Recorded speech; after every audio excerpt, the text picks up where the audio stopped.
Yo, what's up, guys? It's the Enzyme Gang Ray here, back with another review. Back at it again. I believe we're on episode, I want to say 15. That's what I want to say. We'll see, but I'm pretty sure it's 15 with the... It's weird because this is technically a break episode, but it's also kind of a Go's backstory and history, which is kind of less interesting than I thought it was. Essentially, it just boils down to that he was alone a lot, and that kind of killed his social skills. Although, even if you were alone a lot, I don't know what stopped you from making friends. It explains why Koharu is his only friend from the standpoint that, like, it's kind of weird because the way the episode kind of portrays it as if this is like an understanding of how Go is and why he is the way he is. Go is really bad at socializing.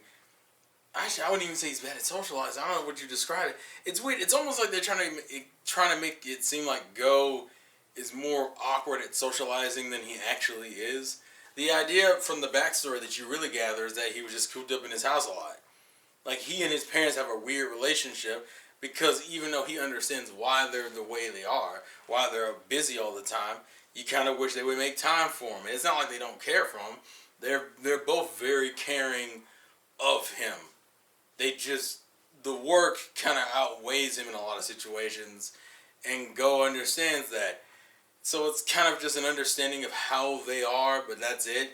And then, of course, the Pokemon he catches this episode, which I think will be more of a mainstay Pokemon, kind of like how Scorbunny is that this is a character who ironically enough, both of the characters he's gotten seem to feed on the idea of loneliness or like being ostracized or being different from the group. I mean, Scorbunny hung around Nickets, and Cubone was by himself, crying over the loss of his mother's bone because Mankey are dicks. I'm curious. I'm also curious if Ash is going to get a Gengar, because the next episode seems to be hinting of Ash being cursed by the Gengar. I feel like the Gengar is going to get caught. Like, it seems like this. It essentially seems like the abandoned Pokemon skit. Like, that's the feel I get from the preview.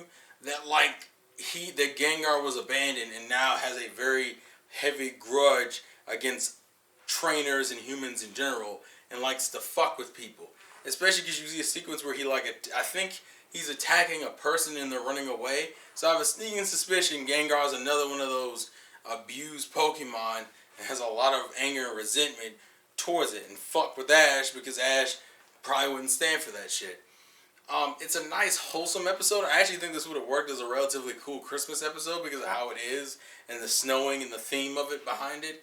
The whole episode really is just primarily based. Also, his grandmother is funny. Go's grandmother is funny as hell with the whole karaoke competition nonsense. There's not like a lot up to it. It's not like there's not a lot to it other than like his parents care about him, but his parents have to work. I thought they were gonna do the stereotypical you need to put some effort into your child versus the work, but I don't know.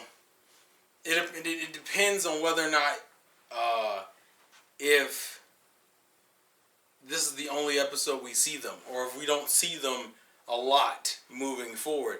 I also find it weird that they already know about Ash, but but they're always busy. So when do they interact like that? Like, is Go constantly texting them? Because he's like, "Oh, you must be Satoshi, and you must be Satoshi's Pikachu," and you're like, when would you have learned that? Because that would imply that Go emailed or messaged you or called you at some point to let you know these things. And based off the backstory, it makes it seem like you guys don't interact that much, primarily due to you guys being busy with your job so much. So I don't really understand. Like, Go's backstory, it's less sad than when I think they want you to think it is.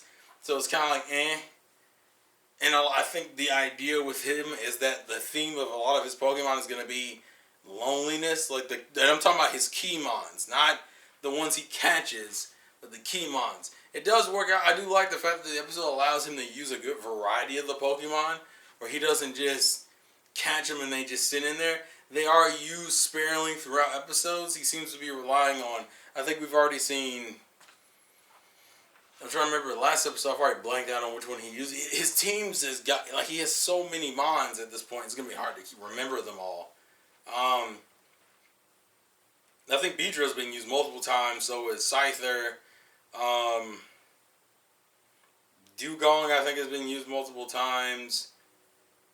He seems to be, at least, we seem to be seeing them a lot, at least. So we'll see what happens. But I have a sneaking suspicion Ash is going to get Gengar, which would be his, is that his first ghost? If I don't count Haunter, I'm trying to think. In Hoenn, no. In Sinnoh, no. In Unova, no. In Kalos, no. And yeah, I don't think he's ever caught a ghost type before, because technically he never caught Haunter. And yeah, he's never owned a ghost before, so I imagine that's probably going to be the thing. I actually would be totally down. I feel like that would be a cool callback for him to catch a Gengar, considering the last reference he's had, and especially considering it's a Kanto Pokemon, and it's an evolution of a Pokemon he's already interacted with in the previous region. That's a cool callback. Dragonite, not so much. I mean, Dragonite's cool. Dragonite's more used here than he is, like, interacting, because they're like, oh, I'll use that one. But I don't know why they say that one as if Ash had another choice, because his only other two choices is Pikachu and potentially Mr. Mime, neither of which could do what Dragonite does. I do like the fact that he has a Dragonite super early. Whether that's going to play into, like, fights and stuff, I don't know. See, I think what they really should be doing is focusing on, like, character development early on. And then, like, when we get to, like, the actual Galar League, it's just straight fights. Maybe some small character stuff peppered in. So maybe some small Pokemon characterization peppered in there. But the whole thing would primarily be about Ash himself and the fights he's going through. Because eventually the series is going to have to switch. You can't, like, this whole fillerish, like, Pokemon of the Day nonsense, unless, like I said, unless they're splitting it up half and half, where, like, the traveling and filler bullshit is this section, and then the battles and the progression is the second half, which I don't know how long this is going to last.